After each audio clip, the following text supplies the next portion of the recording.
President Magufuli was once quoted to have said, "If you think you have freedom, not to that extent."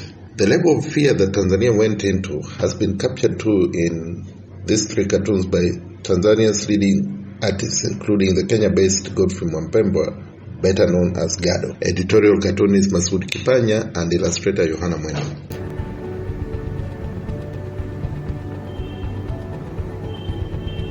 Over the last 5 years, Tanzania became from the land of possibilities to the land of the impossible. Nothing illustrates Dr. Magufuli's disdain for the media than the following cartoons, Facebook posts, and tweets. 5 years have been like a whole lifetime, but now there is hope. On social media, that media freedom was curtailed can be proven by the fact that when President Magufuli was taken ill, Tanzanians spent time watching Kenyan TV and reading Kenyan newspapers as there was an information embargo by the so-called Sukuma gang surrounding the president. Otherwise, no news was released on where the president was. Article 37(3) of Tanzania Constitution says, where the president is absent from the United Republic or is unable to discharge the functions of his office for any other reason, the duties and functions of the president shall be discharged by one of the following in order specified. A, the vice president, or if his office is vacant, or if he is also absent or ill, then B, the Prime Minister. Article 37(5) says, where the office of the President becomes vacant by reason of death, resignation, loss of electoral qualifications, or inability to perform his functions due to physical infirmity, or failure to discharge the duties and functions of the office of the President, then Vice President shall be sworn in and become the President for the unexpired period of the term of 5 years and in accordance with the conditions set out in Article 40, and after consultation with the political party to which he belongs, the President shall propose the name of the person who shall be Vice President, and such appointment shall be confirmed by the National Assembly by votes of not less than 50% of all members of Parliament. For Tanzanians, the wait continues and questions continue lingering with a loud silence from the government. Where is President Magufuli?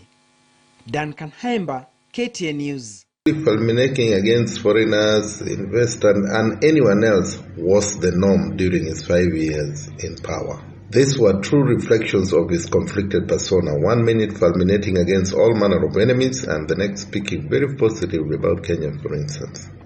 Niwaombe ndugu zangu waandishi wa habari, ikiwezekana kila siku mhariri atoe tahadhari ya ugonjwa wa corona, angalau hata maneno mawili matatu kwenye TV zetu, kwenye redio zetu, kabla hata hujatangaza taarifa ya habari, pawepo hata na mistari miwili ya maneno ya kupambana na corona.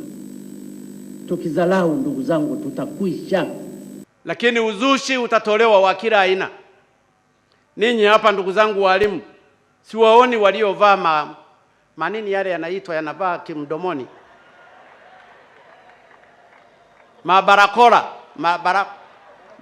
barakoa au hakuna. Hata leo tunaonana tu hapa kawaida. Ndio maana nilikuwa na mshangazi siku nyingine speaker akiwa bungeni yuko kiti chake peke yake, lakini amelivaa hilo libarakoa mdomoni. Come the woman President Mama Samia Suluhu Hassan, and there is renewed hope as can be seen in the positive headlines and social media posts. Sana.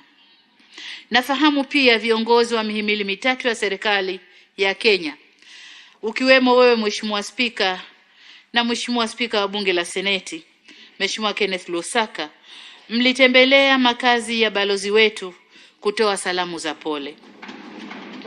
Sisi wa Tanzania tulifarijika sana kwa kuwa nasi wakati wa majonzi. When the history of Tanzania's future is written, historians will revisit the coming and indeed the unprecedented events that led to the departure from the scene by way of death of our fifth president, Dr. John Pombe Magufuli.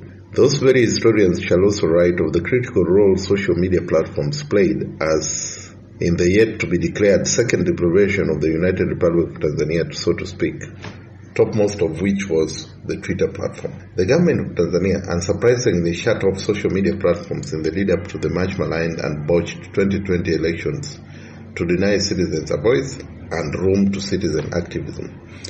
In came the use of VPN, and docile Tanzanians, made so by years of government being overbearing in their lives, began to actively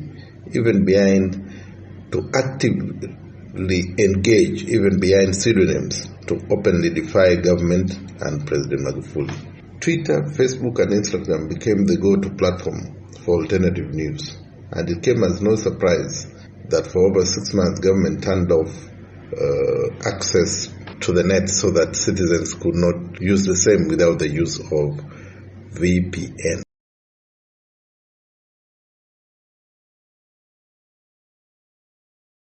The coming of 5G will arguably transform the way Tanzanians share and use smartphone technology, given that already the use of smartphones has seen exponential growth in the country. Although the body politic of Tanzania is still rooted in loyalty to government under all circumstances, social media is becoming the lone voice in this wilderness. The saying, if you want to hide something from a black man, hide it in a book, would arguably be true for Tanzania. But ever since the advent of smartphones, young Tanzanians in their thousands, if not millions, are becoming content creators and avid consumers of alternative news. With greater bandwidth and faster 5G speeds, one can only guess how Instagram, Facebook, and Twitter users shall continue to outpace the government, where firstly bureaucratic elements remain determined that Tanzania in 2021 remains the virgin country of Tanzania in 1967. That Tanzania, at the time of the well-meant but now overtaken by technologies and not least socially emancipated Tanzania of the Arusha Declaration, shall remain but a mirage. Hail Kigogo 2014, hail Mange Kimambi. Your struggles are about to get real. 5G, here we come, full throttle.